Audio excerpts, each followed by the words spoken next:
Ja, just det. Du har...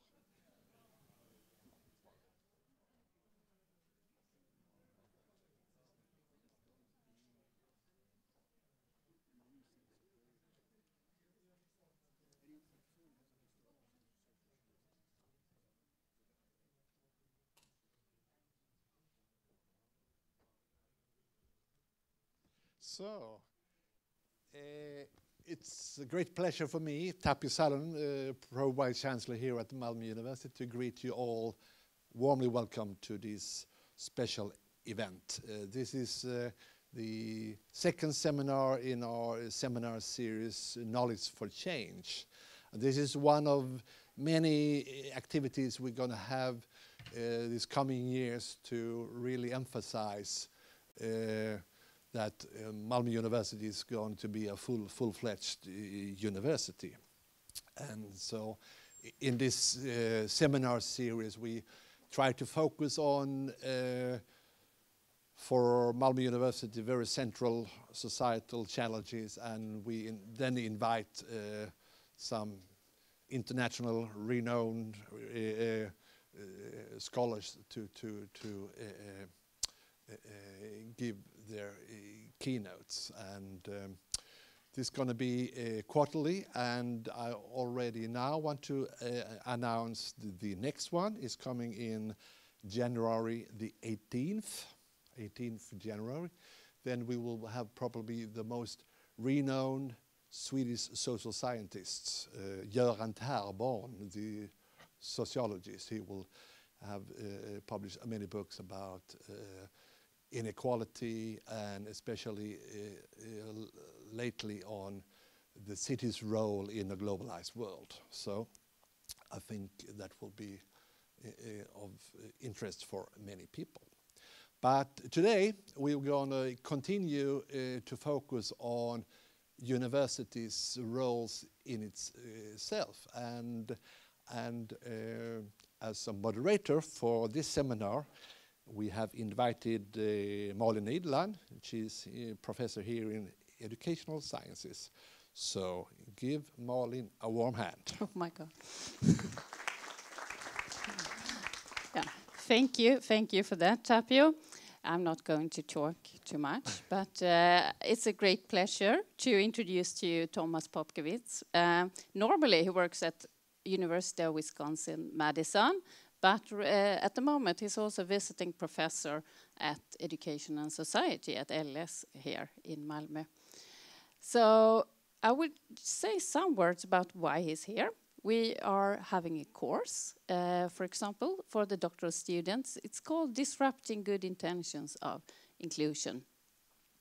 And me and Kelly Kness and Tom teaches at this course. And I think it's also a good introduction to Tom's work, because this course, while being here, he helps us thinking about how efforts of inclusion, of including, it could be the refugees, it could be disabled, it could be the poor, into education is always a matter of exclusion.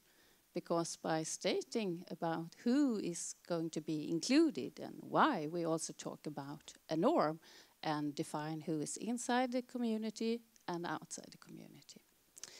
But I don't think this is what Tom is going to talk about today.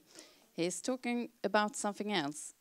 His current work is also on the impracticality and politics of educational research that seeks to be practical and useful, in not at least in educational reforms, and how statistics and benchmark systems are governing our ways of seeing and doing and understanding education.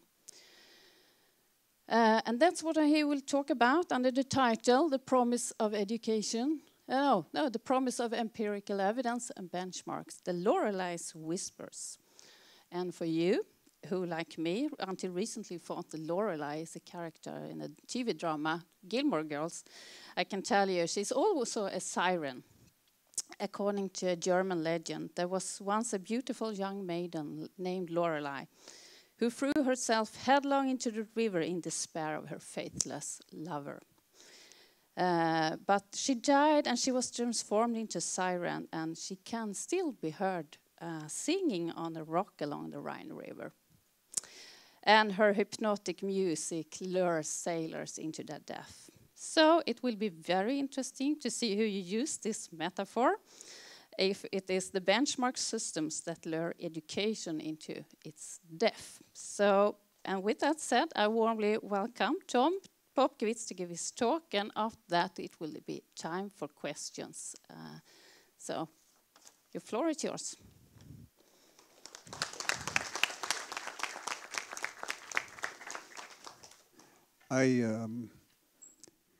First of all, I have to thank all the people who have been so very kind to me while I've been here, from Suzanne, who's over there, Malin, Anders, who's smartly on his way to Stockholm, and also Tapio, thank you.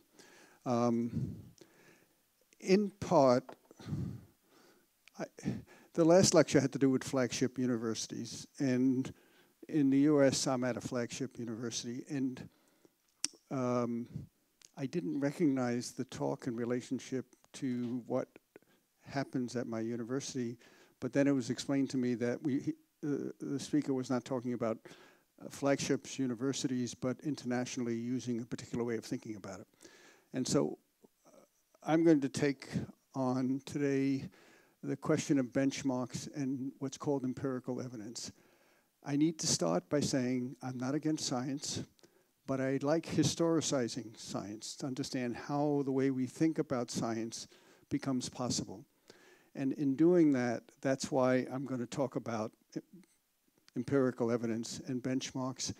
And I'll go, it will be sort of an odyssey, and I was told to talk slowly because I come from New York, and you could do what you want.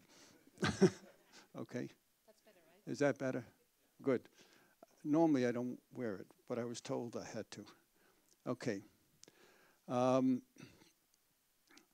You now know what the Lorelei is, and to me, benchmarks and empirical evidence are seductive, and the Lorelei is a form of seduction.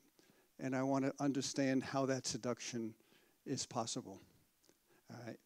And later on, I'll combine the Lorelei with the chimera, but I'll get to that later, another myth. And I'm going to go in 3 parts. And I don't know how to explain what I do. My background is in the sociology of knowledge. My undergraduate work was in history, and I work in the field of curriculum studies, which is all of those things and not those things.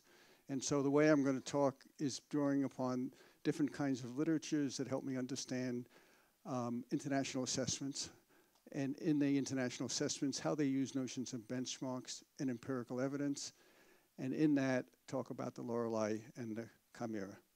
All right. And so let me look at the past, and I'm going to look at the past first by saying that the common sense of today, and I'm talking about the US and maybe here in Sweden, but I know in the US and also a lot of places throughout Europe, is that research and policy should be a mixture of things that are brought together to somehow effect change. And change involves salvation themes of modernity. We don't think of modernity as having salvation themes, but if you're a little bit historical, you'll realize that, for example, the formation of the Swedish state is the merger of the church and the state. And I'm not talking about institutions, I'm talking about ways of thinking. And if you look at America, it has to do with those of you who know, well, any of the social scientists, these guys at the turn of the century were very much involved in the American Progressive Movement, which was a Protestant reform movement. And very much in it, one of the founders of the American Economic Association, Richard Ely, was very much concerned with bringing Christian values into social policy. And I'll get more into that. So salvation themes exist. They're not existing by going to church, but and we have to live with salvation themes. It's very hard not to have them. We have to believe that there's some future that's better than the present. But the international student assessments, PISA, TIMSS, if you know them, PISA you should know because it's very influential in Swedish policy. It argues, and I'll get to it, it's a pathway to democracy, international democracy, as well as internally to try to deal with questions of correcting social wrongs. Those are its salvation themes. And I'm not arguing against them, but I want to understand how they were evoked within a particular way of thinking. And the elixir in these international assessments has to do with numbers. Numbers become the empirical evidence to chart national change, and I'll get to that with Sweden in a minute, because, well, I'll get to that also, but I've been working with people in Sweden through your National Science Foundation doing research on how these numbers involve cultural practices and not just numbers. And benchmarks are there. It comes out of a particular kind of thought to optimize the quality and characteristics of the nation, to function efficiently, and to achieve prosperity. And maybe also that's how some people are thinking about how the university should function as well. Now, what about this elixir? These notions of science, empirical evidence, and benchmarks entail a particular visualizing and acting. So it's not science. I'm not talking about science. I'm talking about a particular form of science that emerges after the 1950s that moves into multiple fields. And one of them has to do with these benchmarks and these international assessments, but it also has to do with a lot of other social institutions beyond the school. And if I can play, the reason is to actualize kinds of people and the social. What do I mean by that? And I'll go back historically a little bit. One way of thinking about the emergence of the social and educational sciences, and they're very closely related, they're not really separate, is to understand that one of their purposes was to create kinds of people. In education, they talk about learning, they talk about helping professions and social work and so on, but basically it's to create kinds of people, and usually those people have to do with people who are considered deviant. And if I can play with the word, the science of change are about desired futures. And I'm going to argue that you can easily see that once you look historically and at the present at almost all of the research that's being done. And education is a prime example of it for me. So let me explore that. And let me begin with this cake. And why am I using a cake? Because it's simple. And I miss making cakes. A cake is a simple thing. You put a lot of ingredients in it. You put it in the oven, it comes out, and you don't see the ingredients anymore. You see the cake. Social science is like that. You go in and you study kids in school, you study people in the tenements, you study people in the suburbs, and what you see are the people. But to see those people, you needed a lot of different ingredients, and am I going too fast? In those, the idea is how you understand the ingredients that made it possible. There's a French philosopher named Deleuze who talks about how things become assembled, connected, and disconnected. And what they become connected, there's something different than adding up the sum of all the other parts. And the cake is like that. When you bake the cake, you have chocolate, you have oil, you have water, you have flour. But when you're done with it, it's none of the above. It's something different. That's why you call it a cake. And the same thing when you're dealing with the social sciences and we're dealing with the international assessments. They make kinds of people. And I'll show, or hopefully show, how this desire of a future is embedded in the way in which rankings are done and magnitudes are made to show differences between Sweden, the US, Shanghai, and so on. All right, a little bit of the cake and the recipe. After World War II, there emerges a way of thinking about people and machines, which is called cybernetics.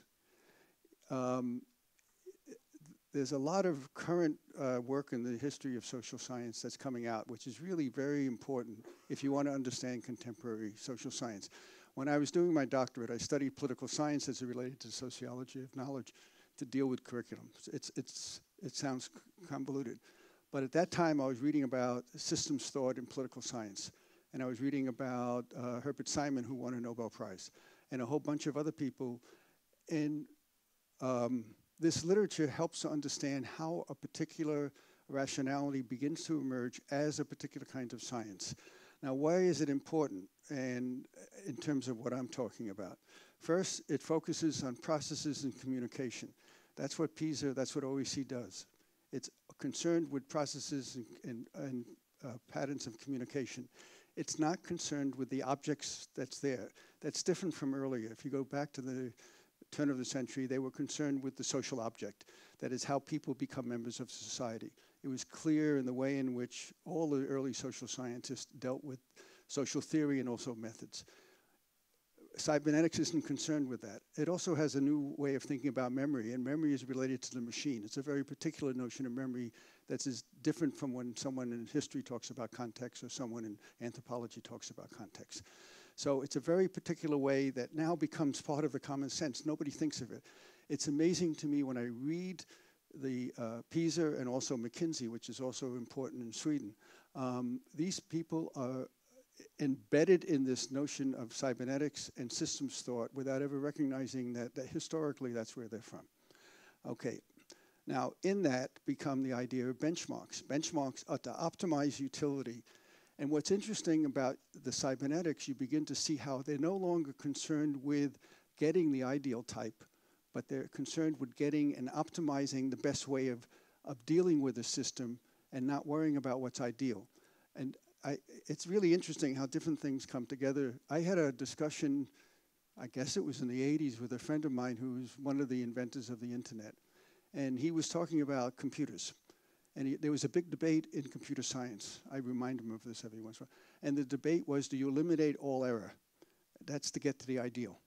Or do you try to eliminate error and get to the best approximation you can get to? It's the people who were going to get to the best approximation, not eliminating all error, but continually trying to eliminate error, that won. And that's what systems are about. It's not about the ideal type. It's about optimizing the system as best as possible. By the way, all this, as I go on later when I show you the slides from the Swedish evaluation by OECD, this is embedded in the way they're thinking about it, but they don't reference it. Why should they? And then empirical evidence becomes an algorithm, which is a rigid set of rules that provide optimal solutions to given problems or delineate the most effective means towards given goals. Again, when I get to the PISA stuff, you'll see that's how they're thinking without using the notion of algorithm. But it also appears in a particular way in this post-50s world. So this is one part of the cake. Here's another part of the cake, and I'll start with the school. The school, and this is from a textbook in Luxembourg that was between 1930 and 1950. And you can see three different things going in the cake. Okay, the cake is how we begin to think about people. And social science thinks about people and about schools. So who do you have in the middle? You have the priest. You have the schoolmaster, you have the family. The image of the family, the construction of family becomes very important as a way of thinking about what is normalized in the school about who the child is, about childhood, about learning, about psychology, and so on. The priest gets replaced with science, but I'll show you in a little while from some of the science what happens at the turn of the 20th century. The soul gets replaced with the mind, but the mind is really talking about the soul. We don't, in fact, many of the early scientists actually use the word soul. This becomes very hard, by the way, when I'm in China and I'm talking, because they have no notion of soul in the way in which in the West we do. But it's about the soul. In current research in teacher education, to reform teacher education, what do? You try to get to the hearts and minds and habits of minds of people. Why habits of mind? That's the soul. We don't call it that because it sounds not scientific, but that's the soul. If you begin thinking historically about what's being got at and what you want. There's so much research now which takes as the given that what you have to do is change the dispositions of teachers, because then you can change the dispositions of children. Again, that's the soul, but in another language that looks more modern, more scientific. Here's the soul again. One of the founders of child studies in the US, there were also people in Europe who were doing the same thing, so I'm not going to lionize G. Stanley Hall. But he's very influential in early childhood education, actually around the world. And if you look at the title of the book, he starts with this idea of adolescence. Why adolescence? You had the common school. The common school in the US started around this time in the 1880s, where you begin to building one school a day, and you were spending more money on education than you were spending on national defense. And these new kids came to the school and people didn't know what to do with them because they had different ways of living, different ways of acting and so on. And so Hall says, well, what we have to do is deal with these kids. Let's call them adolescents. So it's a way of thinking about kids. And what does he say about thinking about kids? And why am I saying it's about making kinds of people? And why am I saying it's a recipe? Look at the title. The title is very interesting.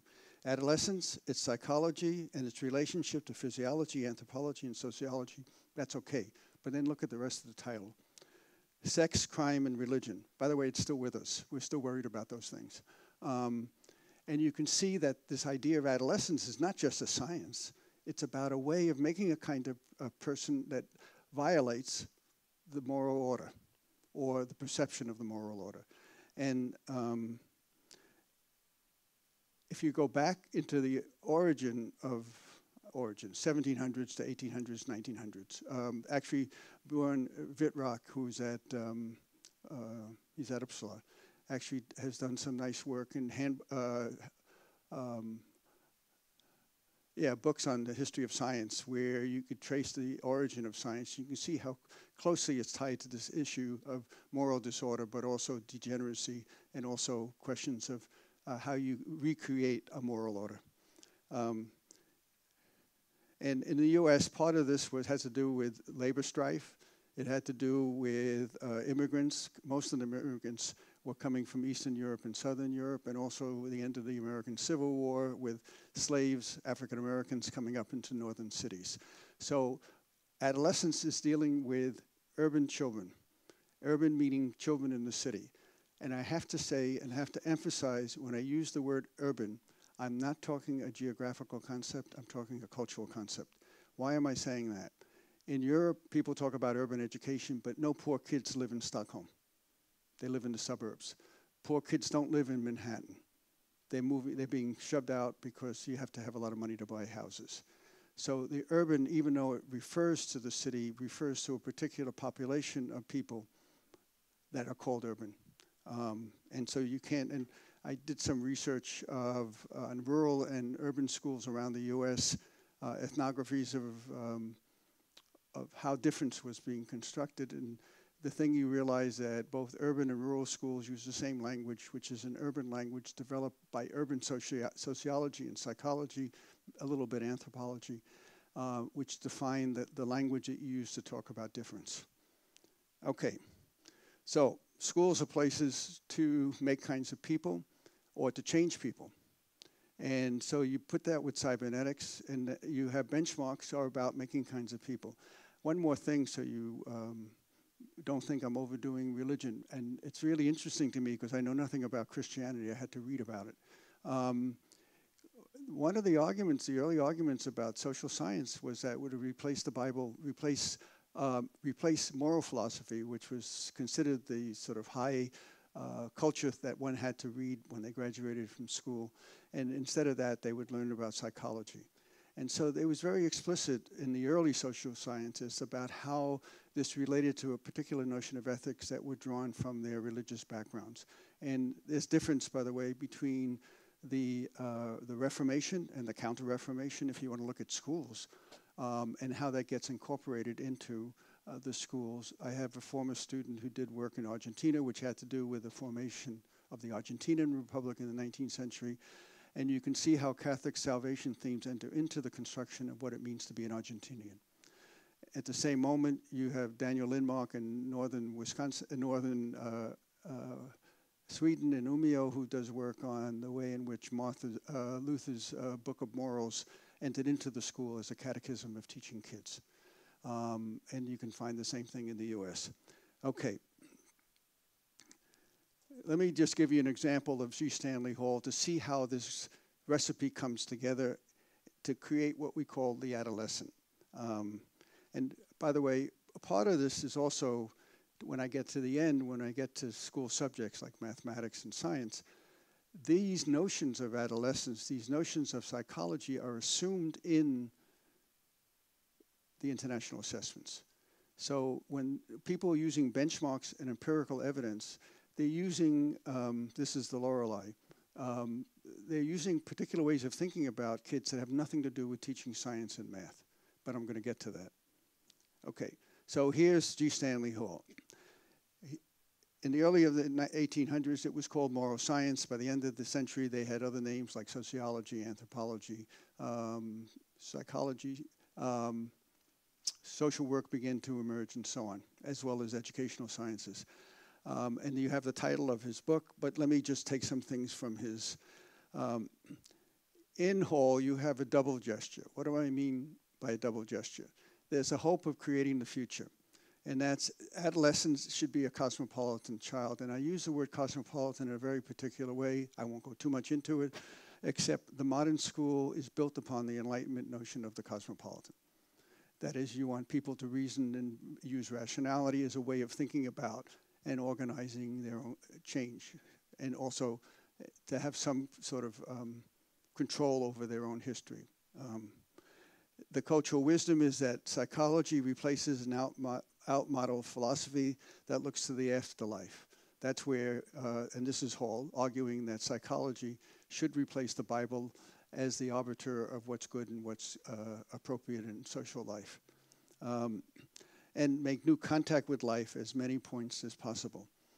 The making contact is to change people. And then there are fears, and you can see the urban in here, the cities. The cities were not nice places to live because people, I mean, they didn't have sanitation, they didn't have running water, a whole bunch of things. So it wasn't that it was a pleasant place, but you could also see how this notion of deviancy becomes built into the social science. And he calls it an urban hothouse, perversion. Remember the title of his book. Hooliganism, juvenile crime, secret vice that increase the challenges of civilized lands. What's important, you can see a comparativeness in there. The civilized lands become the norm, unspoken, and the others become what these children are not. So you could see how the language of the social sciences emerge in a particular comparative way to differentiate who belongs and who doesn't. This becomes very important today when we're talking again about questions of diversity, cultural differences, and so on.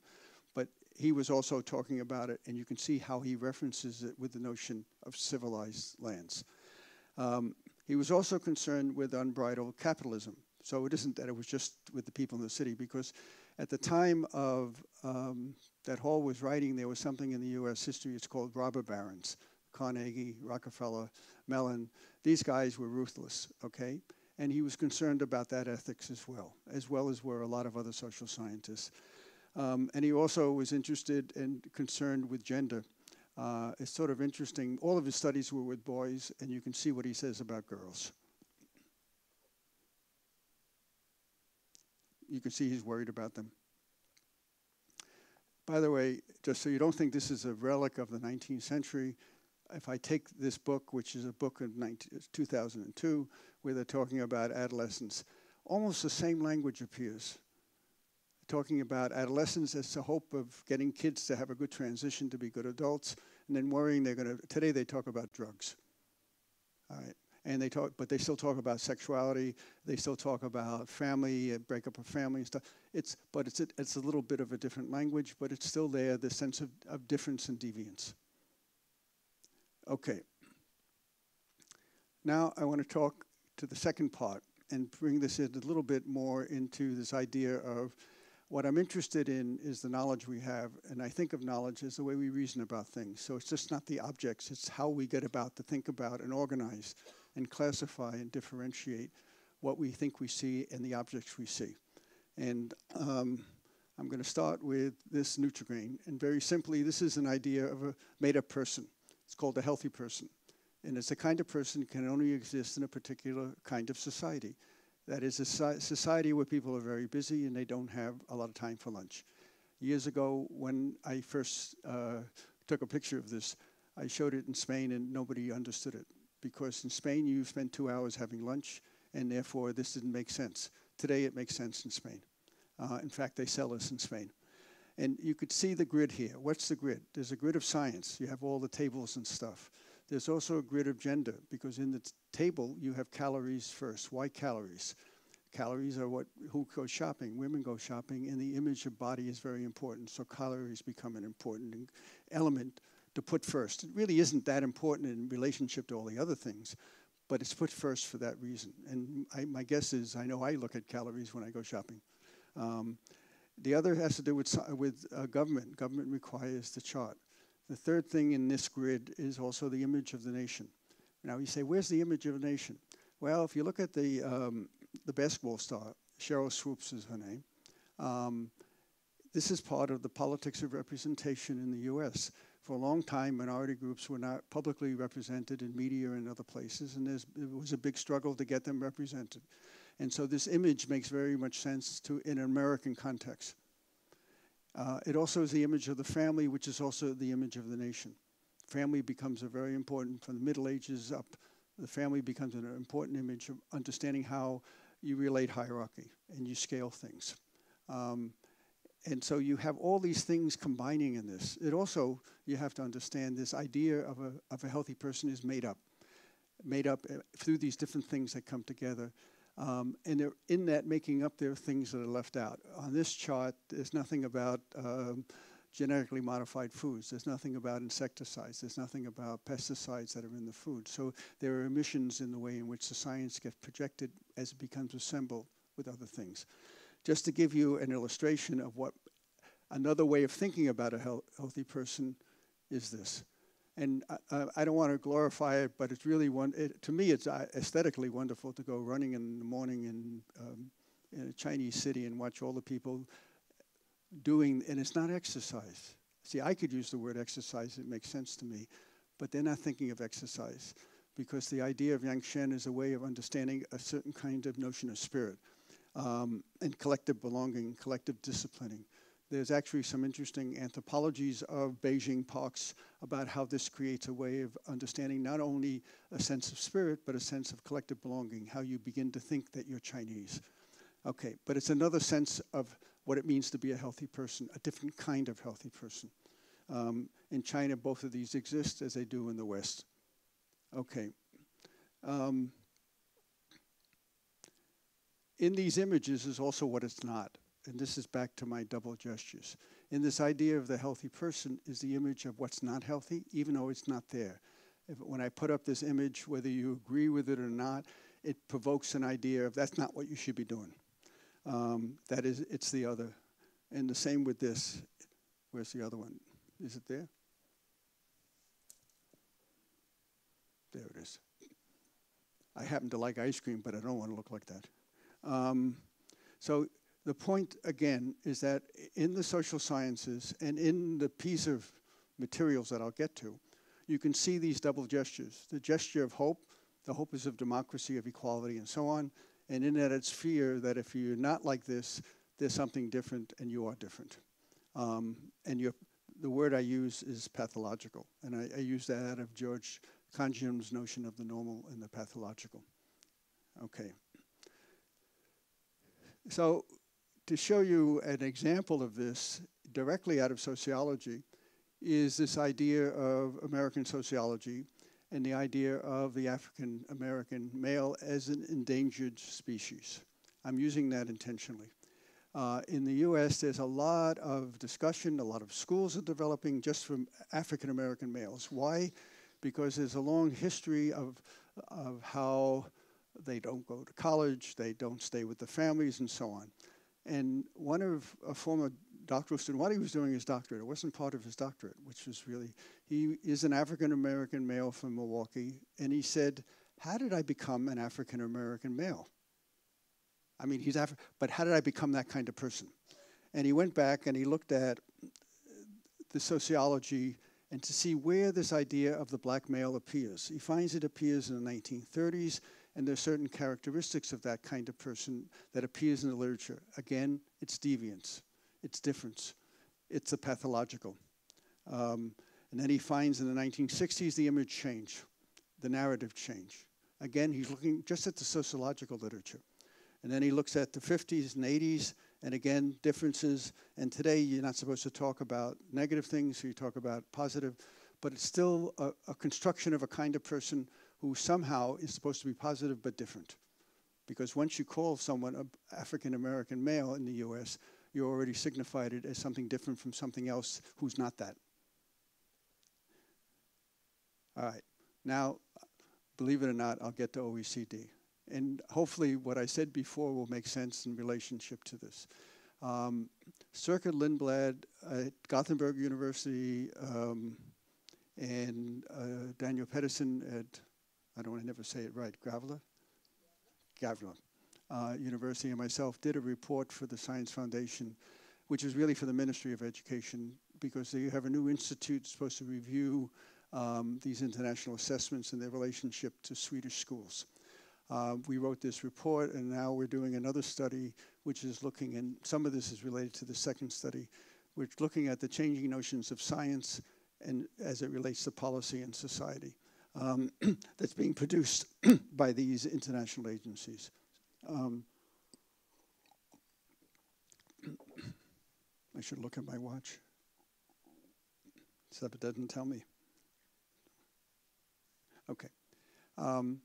One interesting thing on this is to see the influence on scientific communities.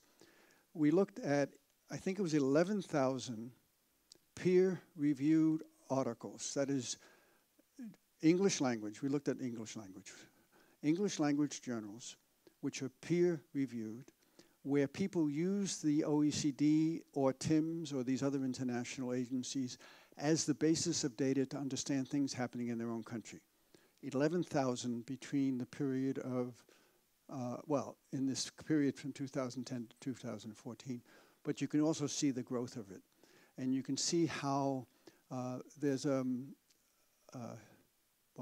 what does he call himself? History of Ideas. His name is Ant Anziger at Chambers in Gothenburg. It talks about epistemic drift, how policy things begin to influence the way in which science begins to define its problems and its methods. And this is a very good graph of showing how these international agencies are beginning to influence what counts as science. It's not the only thing that counts, but 11,000 articles is a lot. And so in the report, you can get it, it's online, I think, at the Science Foundation. All right. Now, what do I want to say about, and I'm drawing upon what I said before. PISA is about the future. This benchmarks observation themes about difference, and empirical evidence are about this society and people. So I'm drawing upon the other, it's about a way of understanding how you make kinds of people, but also how you make society. And it doesn't appear like that because it appears just as descriptive. But read what it says. This is right from their participation. PISA is about how people can apply their knowledge in real-life situations and be equipped for full participation in society.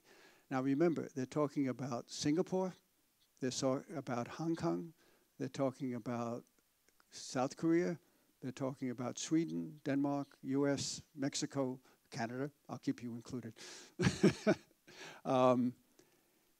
And somehow, these measures are supposed to be able to tell all of us what kids are going to need in the future. Now, I raised 5 kids. I don't know, I didn't have the vaguest idea what they were going to do in the future, but PISA does.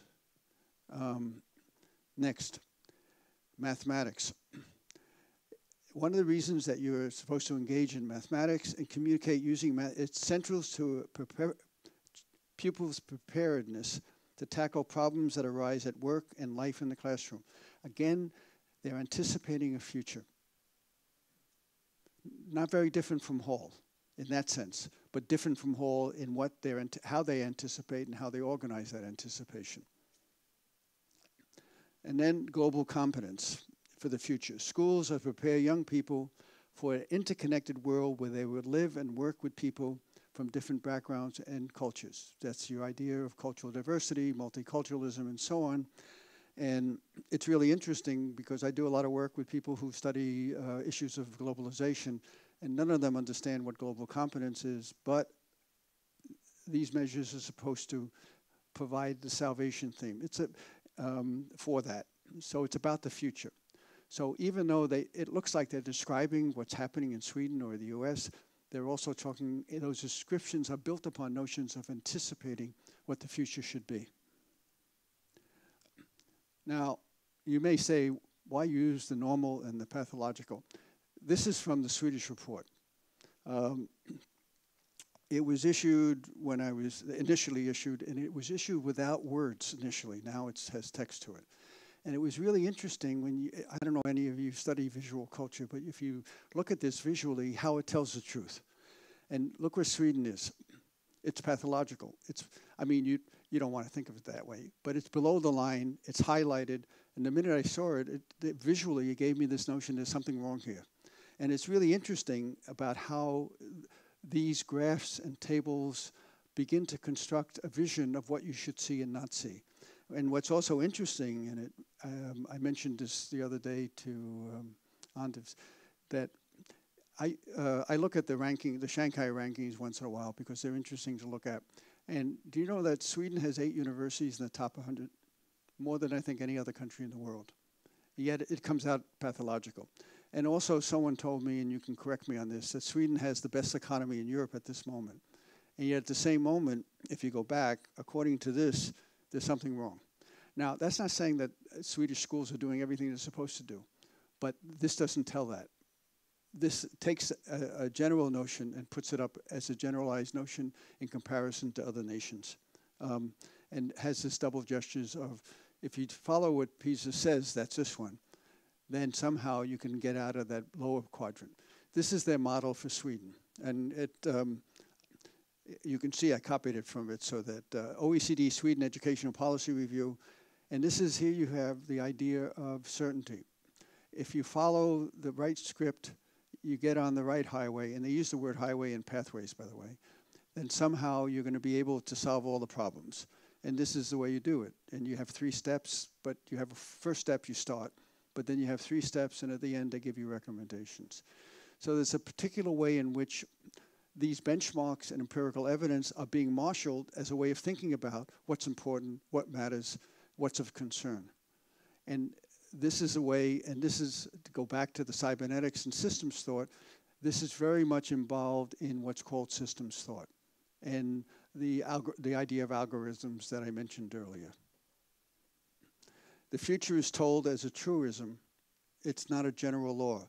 And there's some argument today about the, if you talk about Amazon, if you talk about Google, and you talk about PISA, they're no longer talking about general laws. Earlier social science tried to find general laws. Not that they found it, but they tried to.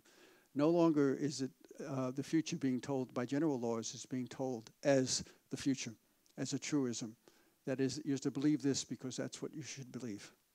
And also, it has in it the promise of the future.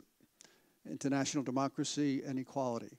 What's the international democracy? Well, wherever you are in here, if you follow the model, if you do the right things, if you try to maximize and optimize the things that are important in the defined system. System is, by the way, is an abstraction. It's a symbolic way of thinking about things that then work into how you think about things. Then if you do the right thing, if you're on the bottom, you can get to the top. And if you're at the top, you can try to stay at the top, which is what Finland is now struggling with. How do they stay near the top or at the top? And the ranking is relation of the normal and the pathological. Again, they don't talk about that way, but if you think of it as a historical phenomenon about what is given and what's it's not given, it becomes the pathological and the normal. It also, the rankings are both precautionary and preemptive. Precautionary in that, as I said, Finland is now working to try to improve themselves so they stay at the top, and preemptive is you try not to slide. And so governments throughout Europe, but not only Europe, are now working on policy. Spain is another example of where PISA becomes a way in which policy, using benchmarks and empirical evidence, which relate back to this, become a way of thinking about how you try to improve school systems. Okay, I'm getting near the end, I hope. But it's not about only nations. Again, when you look into the PISA, and I'm talking about PISA in particular here, but it's not only TIMSS as well, but PISA is the one they talk about delivering for every child. So they're talking about not only nations, they're talking about what the kinds of people in a nation and what they should be and those who are not them. And so this is a language from them. It's not my language. It's ensuring every child benefits from high-quality instruction. And the evidence from international assessments suggests that a strong performance of the system, their system as a whole, is dependent on this being the case. And then you can see here the hope is that a motivated child and parents interact in communication. Remember I said earlier that cybernetics focuses on processes and communication. And you can see how that works its way into defining the problem of what makes a good child, but also what makes a good family, what makes a good community. And with it are the threats of poor immigrant, ethnic, and racial groups lacking psychological and sociological skills, lacking motivation, disengaged, disheartened, too poor to study. And that's a quote out of one of the McKinsey reports. So you could see this is not just about the nation. It's about the notion of the society and the kinds of people in the nation that has a universal quality and then gets reapplied to particular localities. That's what they call context. This is right out of PISA. It's actually it's a chapter I wrote for a book that we did as part of this project, which is called Numbers and the Making of Numbers, Education and the Making of Society, in which we look at these international assessments. But here's what they say is benchmarks are imagined, that's what I'm saying, stages of growth and development. And then out of the McKinsey benchmark, mark the qualities and characteristics to achieve. I'm not going to read the whole thing, but to achieve is the future. Science is the notion of problem solving. And I'm not going to go too much into it, but this idea of problem solving emerges as a way of thinking about science after World War II with the emergence of the contemporary welfare state. In Sweden with the development of its welfare state after World War II, but also the US with the war on poverty, the Great Society, and those things. So they're very much related, even though they have different cultural contexts. What counts as empirical evidence? Context are the you know, I work a lot with historians and I work a lot with people in anthropology, and when they talk about context, they're talking about the social relations, the social interactions, the historical ways in which things come together and don't come together. But context, and they use the word context in the literature, in the PISA and also in related literature to that. It's the components, parts, and sequences embedded in its measures. So you have what's called a self-referential system.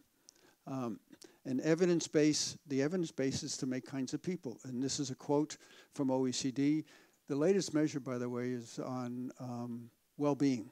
I don't know if you've seen, but they're now measuring well-being to see how people's well-being relate back to how they achieved on these scores. The evidence base goes well beyond statistical benchmarking to examine children's enjoyment of life, asking are students basically happy? Do they feel they belong to a community at school? Do they enjoy supportive relations? I don't know if you recognize how culturally bound this is. If I was talking to someone in China the other day, this doesn't make sense in terms of how they think about education, no matter how liberal they are. Because there's a whole different tradition, and the idea isn't just happiness. Okay, the last part. I'm going to go now to show what PISA is involved in when they talk about benchmarks and empirical evidence is what I call an alchemy. What do I mean by an alchemy? In the Middle Ages, there were people who tried to take metal and turn it into gold through some magical formula. They also became the forerunners of modern chemistry, but that's something different. And the reason I want to deal with the alchemy is that PISA is built upon an alchemy of measuring school subjects that were not invented to teach what they say they're teaching. And some of you in mathematics and science here can argue with me if you want, but historically there's little evidence for me that the reason mathematics is there, or science is there, or music is there, is because you want a kid to learn science, math, or music. It had to do with making the nation, making the citizen. And I'm not saying that's wrong, but we need to understand that the models we're using, that PISA is using, have nothing to do with what they're measuring. Okay, so what's my analogy? The analogy is the alchemy. You have someone in computer science, they live in a building, they do computer science. There's a whole culture around doing computer science. You just have to spend time with someone in computer science or in biology or in mathematics to understand there's a way in which they interact and think There's a wonderful book, if anyone's interested. It's called The Beautiful Mind. It's not the movie, but the book. And the book is really a very interesting discussion of mathematics as a field of study, and how John Nash won the Nobel Prize, but it's not how we think of math in schools. Well, what happens in these science buildings, what happens in these math buildings, I use the analogy, it gets on a train and gets over to my building. And when it gets to my building, it has to be translated, because somehow kids are not scientists and not mathematicians, so you have to translate. And so what's the translation? How does it go about? And that's what I want to play with. What are the translations? Let me start with music. I'm looking at my watch. Okay, I'll try to do this. And the question is, what are they ranking? And what I'm saying is, and what I'm arguing is, they're ranking kinds of people. They're not ranking about music, or they're not ranking about science. Ruth Gustafson did her, and it's a book about music education in the US. It emerges in the 1880s, 90s, borrowed from the Prussian, where they had music education, and it had to deal with Irish kids in Boston. Why Irish kids? There's a book that was written more recently called How the Irish Became White. When the Irish moved into Boston, they were considered the other. They were racialized. All right. And then, and with that, and with the urban conditions, were also problems of disease, problems of health, problems of a whole range of problems that go with urban conditions. So the reason that music was brought into the school was, first of all, to have girls sing. So you had choral lessons. Why singing? Because if there was a lot of tuberculosis, and if you do singing, the medical view was it helps clear in your lungs so that you won't get sick. So singing was brought into the school as music and music education that had little to do with music. It had to do with how do you get these kids to be healthy. And then there came music appreciation, which was the next part of the music curriculum. And that had to do with how do you get kids to become Americans? I mean, or they get a sense of social solidarity. I'll use that language. How do they become good citizens? Well, music appreciation is a good way of doing that. I don't know if it's a good way, but it's a way they thought it was a good way. And so you listen to Beethoven, you listen to Liszt, you listen to Brahms, and so on. And you don't listen to other things, because other things are bad for your mind. And this is the next slide. Well, they also invented a language. The language is interesting, by the way. The kid who didn't learn music was distracted, a drifter, a name caller, a gang joiner, a juvenile offender, a joke maker. I wonder what they would do with Woody Allen. A potential religious fanatic having acute emotional stress and intense interest in sex. Okay. This was a study done at the University of Iowa by Carl Seashore, psychologist. And he wanted to know how music affected the minds of people. And these are adults, because you didn't go into school at that time. You would use your university classroom. There was no human subjects forms you had to fill out. And one of these, and you have to pick it out, I'm not going to tell you. One of these are kids who are listening to classical music. They're the ones who are happy, gleeful, look like they're intelligent, and so on. And the other ones are listening to African-American music called jazz, and their minds look depraved. All right. And that's what the book says. So I'm not making this up. So you have these two photographs, and this is a way of studying and understanding that music was not only about appreciation and developing solidarity, it was also about constructing difference. The double gestures I mentioned before. Okay, let me move now to mathematics education. And I'll start with Thorndike. Thorndike studied math education. He was one of the early and probably one of the most influential American psychologists in terms of what actually happened in school. And his teaching methods, he said, should follow children's nature and the psychological laws of learning. But then when you realize the psychological laws of learning, the laws of exercise and laws of effect, were about difference. And you'll see this, by the way, in science education in a minute. It differentiated black Americans and women. The test had fewer than 4% of black students passing the median white scores, and it also had to do with eugenics. The nature differentiated students and new immigrants who were seen as weakening the overall intellectual pool of students in the US. So you can see that the introduction of the way in which arithmetic was being dealt with had to do little with arithmetic. It had to do with understanding differential ability of different groups of people. And as a way, in sense of eugenics, proving the superiority of some groups and not of others. So that's the origin, or one of the origins in the modern American school.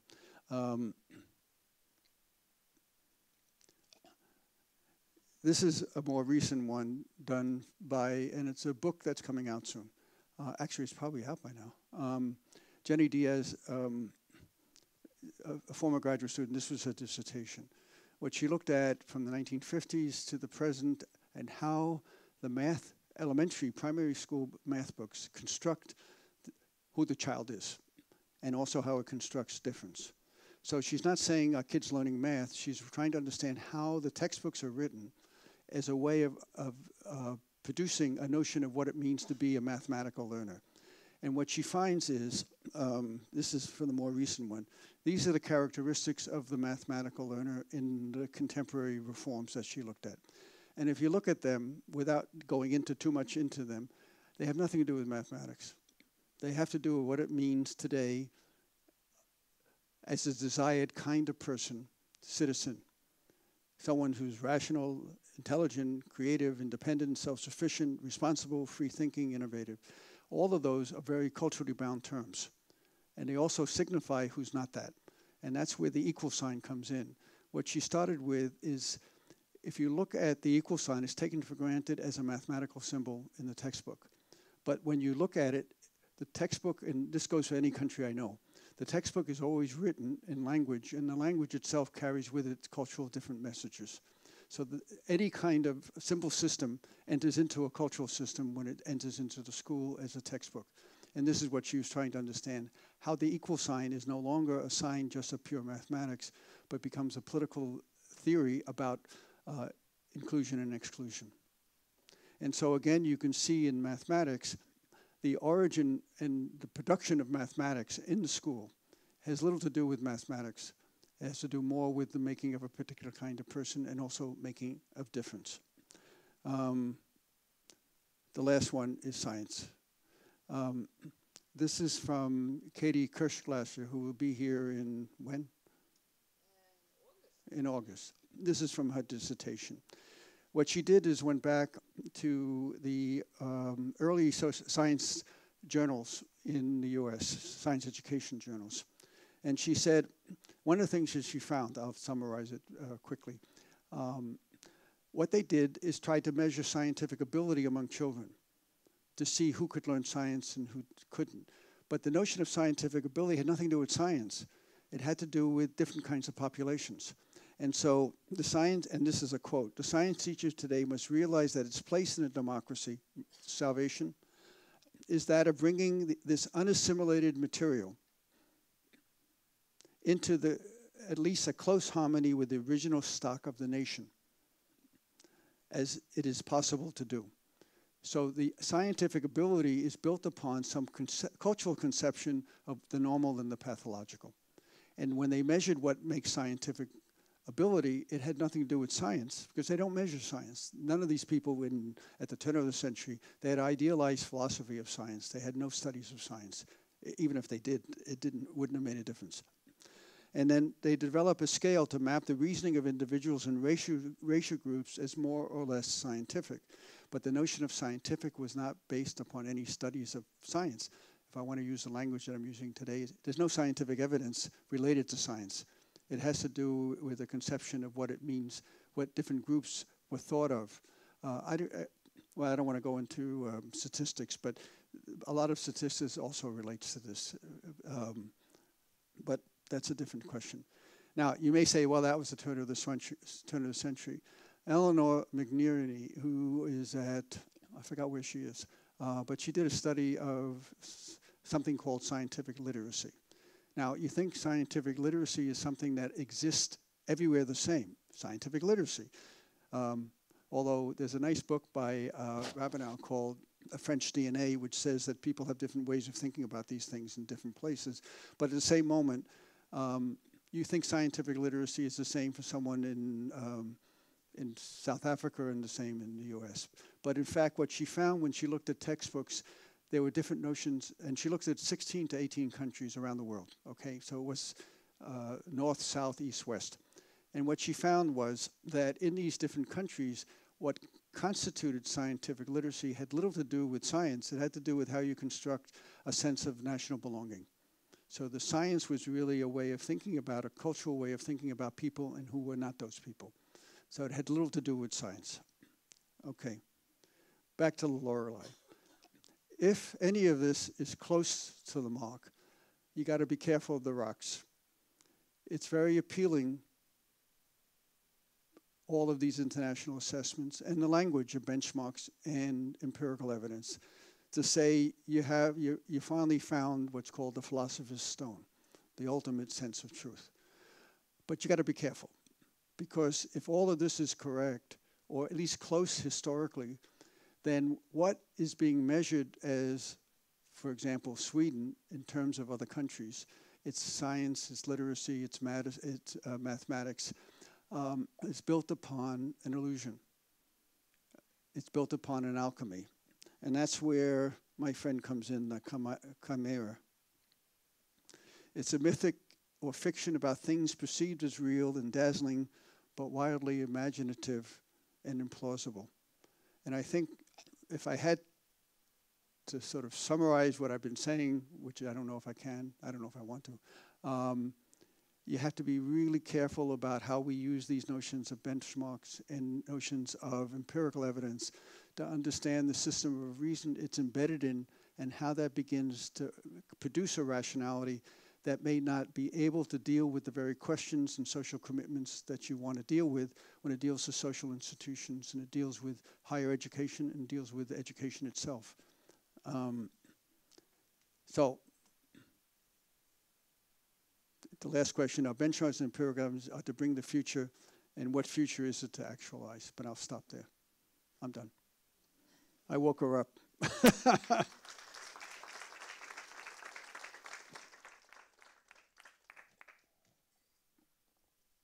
Thank you, Tom. And I guess there are some questions here, but I will start by asking you one question, and it's not the one I told you before. It's another one. Then I won't answer. No. You talked a lot about school here and how the school for kids, but if we talk about university, which is something that most of us have in common in this room, can we also see how these benchmarks, the rankings, you talked about the Shanghai ranking, for example, how is it governing the ideas of good students, good teachers, and maybe good research as well?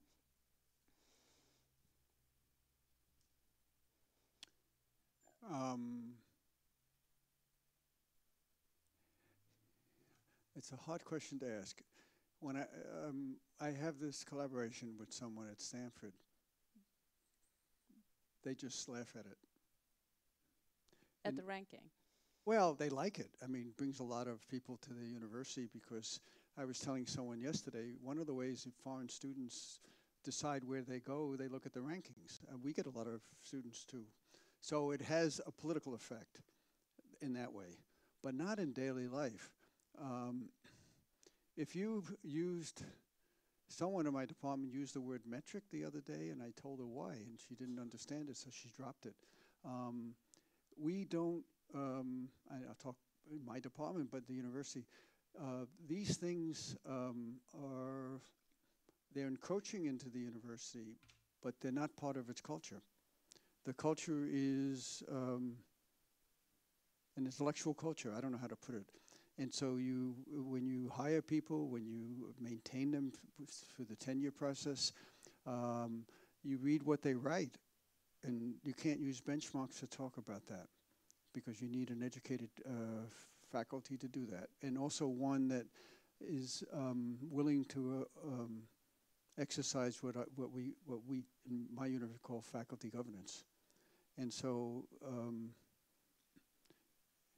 there was an effort in the social science division. We have different divisions. We have social science, humanities, biological science, and natural sciences. These are very powerful committees because they're elected by faculty. They're not appointed. And they review all tenure cases. Does everyone know what a tenure? After 6 years, someone either gives up and they can stay for life, or they're told to go. It may sound harsh, but it isn't as harsh as it sounds. And they review things, and one of the committees was very much of a particular kind of social science where they wanted all this empirical evidence, they wanted statistical studies and so on. And they got a lot of heat from the rest of the university for narrowing down and thinking about it in a narrow way, which would relate to this benchmarks and stuff. So the answer is,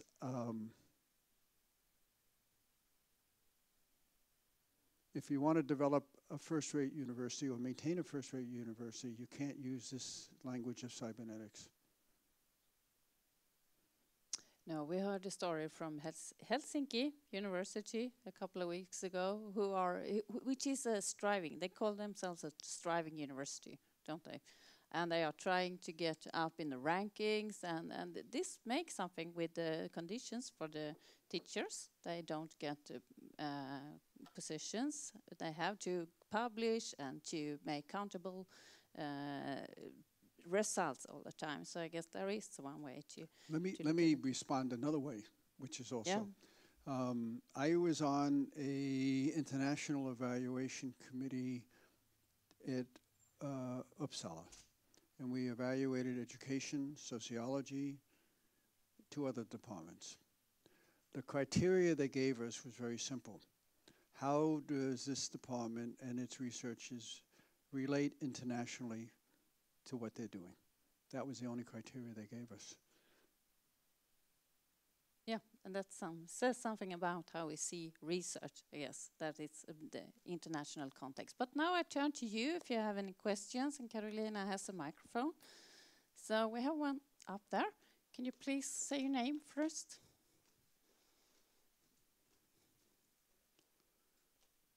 Hello. Hi, Thomas. My name is Adi. I'm a student of sports management here at Malmö University.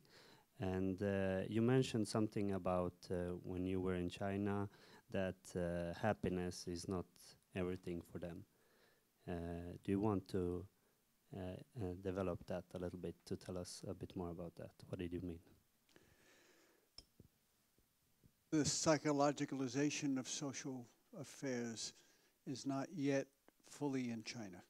That's what I meant. Not that they shouldn't be happy, and not that they aren't happy, but that the psychologicalization to talk about happiness as a social phenomena that should infuse the way you think about society. Okay, I thought it was more something like in their culture that they are not only striving to be happy. Well, they also, they're striving. They have a very strong, this came up recently with me with someone, they have a very strong sense of family responsibility and obligation. There's a very strong sense of, and this comes out of Confucius tradition of hierarchy, which is under tension right now because of the liberalization. At the same moment, the pressure to try to maintain certain core, what they call core socialist values. But no, the happiness principle, the American, I think it's called, is it the Constitution or the Bill of Rights? I think it's the Constitution. It talks about the pursuit of liberty and happiness. Okay, and that's a particular notion of happiness that is not the same in China, nor in most other Asian countries, by the way. Thank you. More questions? Yes, David? Thank you, Tom. With the Lorelei image, and it's a warning story, I suppose, is the problem with Lorelei, the siren, or is the problem the song, or is the problem with the sailors? Who is the problem, or what is the problem in the story? Okay. Pardon? And of course, I'm asking that because of the context that you're applying the story to. I'm going to use a philosopher of science to answer that, named Fakulteten. And he wrote a book called, I think it was called Science Against Freedom. Is that the title? And he starts off by saying, I used to go to meetings, and I used to get angry because no one understood the questions they're asking, where they came from, how they got there. They're just totally ignorant, he said. And then he said, I realized it wasn't that they were professionally competent. It wasn't the sailors. He realized it was professionalized incompetence. And I think that's the problem. And when I go in, my department is a department which deals with questions of teaching and curriculum. They're very much interested in asking, how do you improve what teachers do? But they very rarely ask about how it got to be that way to think about what they do. They very rarely ask, and I don't want to, the math people very rarely ask, how did these models of translating math become models of translating math? They don't ask it. And they don't ask teachers to do it. I mean, teacher education is another issue for me, but, and it seems to me you have to start asking those questions. How did it become possible to think about things the way we do, not personally, but historically? And I don't mean historically by being a historian, going back and saying, but understand how, like the benchmarks. It was really interesting to me to start reading the stuff on cybernetics, to understand where these notions of benchmarks become a way of rationalizing social life. It's a particular way. So for me, it's this professionalized incompetence that's important. And part of the problem of, I think, the university, we were talking about this yesterday because I was with the sports science, I have to get the right name.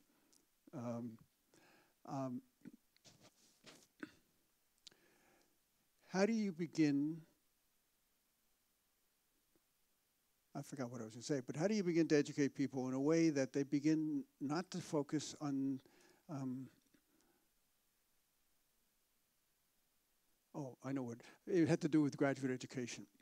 When I was in my PhD, my advisor said to me, you know, the first time you're asked to ask a question is in your PhD. Before that, in undergraduate work and even in your master's work, you're not asked that. And so you don't really begin to think about these fields as fields that are producing knowledge. And one of the things for me in reading, well, the history and sociology of science, you realize that there's no knowledge outside of the way in which it's being produced. That doesn't mean things aren't happening, okay? It's not anomalous perspectives, but things are happening. But you have to put them under some sort of gaze. And that's where you have to begin to think about how that gaze is produced. And we don't think about that. Now, to me, a perfect example is, again, I didn't get too much into it, all of the psychologies we use and the social psychologies that are used in education to talk about how you teach kids. They have nothing to do with understanding science. They have nothing to do with understanding math. In fact, I had this discussion with someone on my faculty who was she was trying to understand the epistemology of how teachers interact with kids in constructing math, but she never asked about the epistemology of math itself. Why did these things get wiped out of memory? How do we bring them back as a way of thinking? And that, to me, is the professionalized incompetence that Fakulteten was talking about. How do we undo that? Did you get an answer? Was it the siren, the music, or the sailors that was the problem?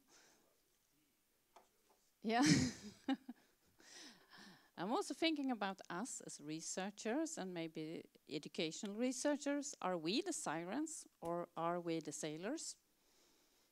Or both, maybe? The pirates, Anna suggests. Now you have to sing.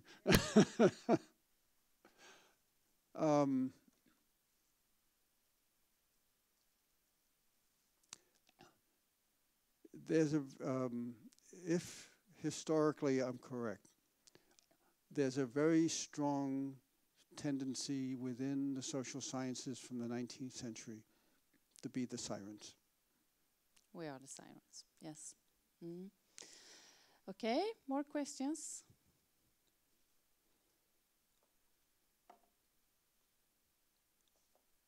No? Yes, we have that one there and then one. Would you the way, the kind of way you describe how to ask questions, would you say that it would be, if I would like to be better at asking questions like that, would it be helpful to use Foucault's genealogy?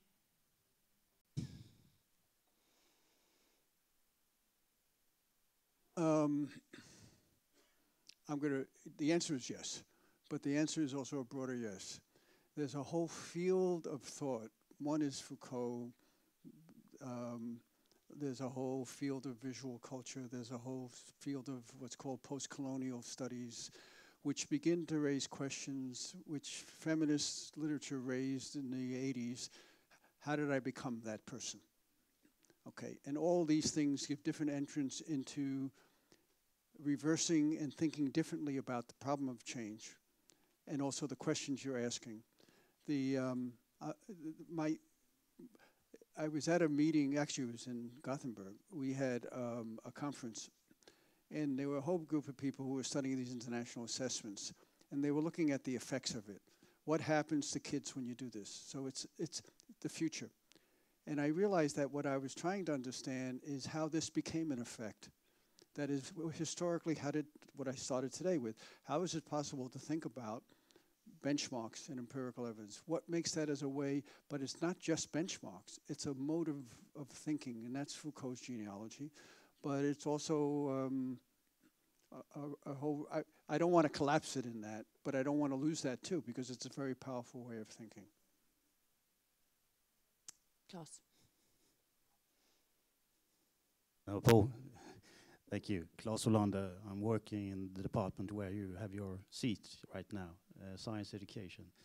Do I understand your advice for us as science educators? I'm not advising you. No, as science and math educators to focus less on the child and the psychology and more on the epistemology of our subjects, topics? I am focusing on the limits of the way in which we think about social science. And at the same moment, maybe that's also your question, I'm offering another way of thinking about it, which reverses how we think about change. It doesn't get rid of salvation themes because I don't want to get rid of them. And it doesn't also get away with science. I like science, but I don't think the science that we think we're practicing as science has been very profitable. And if I use a lot of the analogies. And so that's what I'm saying. And then if I was going to go into curriculum, which is I think where you are going, I would say if I want to develop ways of thinking about, and this is a different issue, and I'm not dealing with it today. If I want to understand how to develop a science curriculum, how to think about the psychology of the child, how to think about what teaching is, I have to get other models. In science, it's interesting. We have all sorts of really good literature about translating science into a way of thinking about it. It's called science studies, science technology studies. They're fantastic. I don't find anyone using them as a way of thinking about what are other models to think about how we organize the school, how we organize the curriculum. The same thing when I read, I find it's harder for me when I read math because there's less literature that deals with that. But even when I'm reading that, why not go to those literatures instead of taking a psychology which was born from something different? It wasn't meant to understand science. It wasn't meant to understand math. It wasn't meant to understand music. Why go to those psychologies and use them as a way of saying we're teaching these subjects? We're not. So what I'm saying is not to do away with psychology, not to do away with social psychology or sociology, but I'm saying there are different ways we have to think about it, and why don't we go there? And part of it has to do with, Kuhn talks about it, how these things become the imputed reality. So we think that we're doing learning science, so that this is the high value stuff in education right now. And that becomes a way you think, well, you are teaching math. But if you use my notion of cake, it's not math that's being taught. The symbols are there, but something else is being taught. And there's tremendous effort, there's tremendous research which shows this, but nobody pays attention to it. That what kids are getting in the school have nothing to do with learning math. They're learning how to be a good or bad child. But do they need to learn math? Hmm? Do they need to learn math? Isn't it better to learn how to be a good child? Do they need to learn math? Yeah, that's a question. Well, yeah, to be a part of society. Ian Hacking, I try to find out where he wrote it. He didn't remember. Wrote a beautiful article about mathematics, where he talks about mathematics as styles of reasoning. And he said, and he played with different forms of math. He knows this stuff, I don't. And he played with how, if you go into different forms of mathematics, you have different ways of reasoning about things. If you're going to teach that, I think that's great. When I look at the stuff in mathematics, and I don't look at all of it, but I have looked at it. They used its reifications of social life, which mathematics is supposed to model. And the same thing with the science. I didn't get too much into but how science is projected. They're both projected as reified notions of knowledge that kids apply somehow to learn their place in life. Well, that's not what science is about. I'm going to give you one example, which is, to me, a beautiful example. A friend of mine in molecular biology, I went to his office, and his next door neighbor had a cartoon. And the cartoon was a scientist with a butterfly net, and the butterfly net was chasing a question. And I said to her, "Why do you have that?" I knew the answer. She said, "What do you mean, why do I have it? That's what I mean by science." Now, where do you see in the school, but not only in the school, in the way we talk about mathematics and science, where people think of science that way? I was reading something about how, again, I don't know how many of you are from education, but where you talk about conceptions, misconceptions, and so on. Well, what is the epistemology of notions of conceptions and misconceptions? It's a notion of a realism. And science is not about a realism. Again, I'll bring back Hacking. Hacking talks about dynamic realism. That is how things get produced, but then they enter into life as a material kind of thing of life. And adolescence is a good example. I don't know how many of you have children and how old your children are, but my guess is that many of you will talk about your kids as adolescents, and you can see how adolescence becomes a material part of life, even though Hall made it up. And so how do we understand these things when we're talking about schools? And that means we have to, I think of different kinds of psychology, and as it relates to its object, what it means to teach science, what it means to teach math, and so on. And they're not the same. One more comment. I'm going on too much. There's a nice book by Nora Satina, which is, I forgot what it's called, but she talks about the machinery of science. And when she looks at biology and she looks at physics and she looks at a number of different, she says they have different machineries in how they construct their object. And yet we lump it all together as science. And what do we do when we do that? We universalize something that's not universal. The people that I know in molecular biology are not the same they're not the same people, and they don't think the same and they don't do the same thing as the people I know in the math department. And yet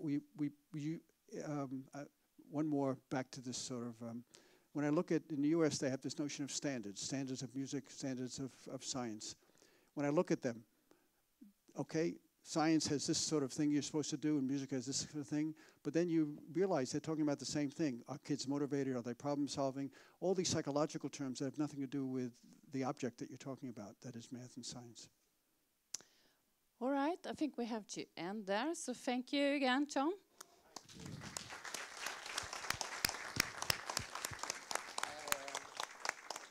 The whole purpose of this seminar series is to open up a much more wider and maybe some more complicated That's me.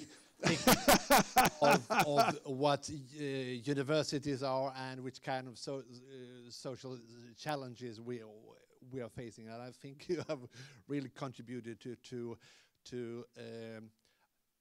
among other things, it's not usually the answers that are the tricky ones. It's the questions. Yes. So many thanks, Tom. Just a small gift from us as a memory from this lecture. Thank you. Thank you. And Oh. Malin. A memory? Yes, as a memory for the moderator. And lastly, watch out on the website. We have recorded this seminar, and we will also announce coming seminars. And the next one is then the 18th of January. Thank you all. Thank you.